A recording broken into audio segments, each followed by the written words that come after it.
இன்றைக்கி நம்ம இட்லிக்கு தொட்டுக்க ஒரு சிம்பிளான தக்காளி சாம்பார் பார்க்க போகிறோம். பருப்பு எதுவும் வேக வைக்க வேண்டாம், புளி கிடையாது. ஒரு 5 நல்ல பெரிய சைஸு நாட்டு தக்காளியை கட் பண்ணி வச்சுருக்கேன். ஏன்னா அதில் தான் புளிப்பு இருக்கும். பெங்களூர் தக்காளியில் புளிப்பு இருக்காது. ஸோ அதை நான் கட் பண்ணி பொடியாக கட் பண்ணி வச்சுருக்கேன். இதை நம்ம சாம்பார் எப்படி செய்யலாம் அப்படின்னு பார்க்கலாம். டக்குன்னு செய்யலாம். நீங்கள் விருப்பப்பட்டால் வெங்காயம் சேர்த்துக்கலாம். அதுக்கு கூட டைம் இல்லை அப்படின்னாங்கன்னா வெறும் தக்காளியை மிக்சியில் கூட ஒரு ஓட்டிக்கோங்க. ஸோ வாங்க எப்படி செய்யறதுன்னு பார்க்கலாம். வானிலையில் எண்ணெய் வச்சுருக்கேன், காயட்டும். கடுகும் பெருங்காயமும் இப்போ தாளிக்க போகிறேன். பெருங்காயம் இருக்கா, பெருங்காயமும் கடுகும் தாளிக்க போகிறேன். அவ்வளோதான். வெந்தயம் வேணாலும் நீங்கள் போட்டுக்கலாம்.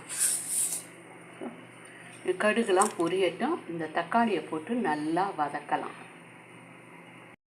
ஸோ கடுகுலாம் நல்லா பொரிஞ்சோடனே நம்ம தக்காளியும் கருவேப்பிலையும் சேர்த்துருக்கோம். இதை நல்லா வதக்கிடுங்க. நல்லா மசியாக வதக்கணும். நல்லா வதக்குங்க. இப்போ நல்லா முக்கால்வாசி வதங்கிடுச்சு உங்களுக்கு. இப்போ இதுக்கு காரத்துக்கு சாம்பார் பொடி தான் சேர்க்க போகிறேன். காரத்துக்கு சாம்பார் பொடியும் தேவையான அளவு உப்பும் சேர்த்துடலாம். உப்பு, மிளகாத்தூள், அதாவது சாம்பார் பொடி சேர்த்தாச்சு. எல்லாம் சேர்த்து நல்லா கலந்து விட்டுருவோம். இந்த சாம்பார் பொடி பச்சை வாடெல்லாம் போய் இன்னும் தக்காளி நல்லா வதங்கட்டும். ஒரு சின்ன துண்டு வெல்லத்தையும் சேர்த்துது. எல்லாம் சேர்ந்து நல்லா வதங்கட்டும்.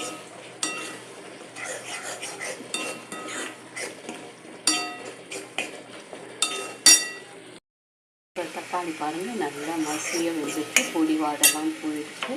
இப்போ ஒரு 2 ஸ்பூன் அளவு கடலை மாவு எடுத்து வச்சுருக்கேன். இதை நல்லா தண்ணியாக கரைச்சி நம்ம ஊற்றி நல்லா கொதிக்க விட்டு எடுத்தோன்னா சாம்பார் ரெடி. இட்லிக்கு சூப்பராக இருக்குது, இட்லி தோசைக்கு. ஸோ கடலை மாவை கரைச்சி சேர்த்தாச்சு. இதை நல்லா கொதிக்க விட்டுலாம். இது கெட்டியாகிடும். கொஞ்சம் வேணும்னா நம்மளுக்கு இட்லிக்கு தானே இன்னும் கொஞ்சம் தண்ணி விட்டு தளர நம்மளுக்கு எப்படி அந்த இது வேணுமோ அந்த அளவுக்கு நம்ம பண்ணிக்கலாம். இது நல்லா கொதிக்கட்டும். கடலை மாவை கொதித்து பச்சை வாடை போட்டு. ஸோ சாம்பார் ரெடி ஆகிடுச்சு. நல்லா குளிச்சுட்டு கடலை மாவு கரைச்சி விட்டு கொத்தமல்லி தூவிட்டேன். இப்போ சூப்பரான சிம்பிளான தக்காளி சாம்பார் ரெடி. இட்லி தோசைக்கு சூப்பர் காம்பினேஷன். நீங்களும் இந்த ரெசிப்பியை கண்டிப்பாக ட்ரை பண்ணி பாருங்கள். நம்ம சேனலை சப்ஸ்கிரைப் பண்ணுங்கள். உங்கள் ஃப்ரெண்ட்ஸ்க்கெலாம் ஷேர் பண்ணுங்கள். தேங்க்யூ.